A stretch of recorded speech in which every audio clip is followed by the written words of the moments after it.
কখনো কি একটা কথা ভেবে দেখেছ যে তুমি সবার জন্য নিজেকে পরিবর্তন করলে, তাদের পছন্দ অপছন্দকে নিজের করে দেখলে, কিন্তু তোমার বেলায় কেউই তোমাকে বোঝার চেষ্টাটুকু পর্যন্ত করলো না। তুমি সবার কষ্টে পাশে থেকেছ, অথচ যখন তুমি একাকিত্ব অনুভব করলে তখন কেউ এসে তোমার খোঁজ পর্যন্ত নিল না। আর এইসব কিছুই হয়েছে তুমি নিজেকে সবার জন্য অ্যাভেলেবল করে ফেলার কারণে।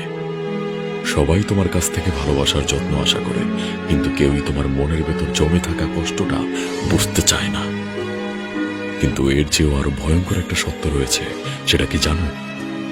আর তা হলো, কেউই তোমাকে হারানোর ভয় পায় না, কারণ তারা জানে এটা যে যত কিছুই হয়ে যাক, তারা তোমাকে যতটা অবহেলাই করুক না কেন, সেই ঘুরে ফিরে তুমি তাদের কাছে আবার আসবেই।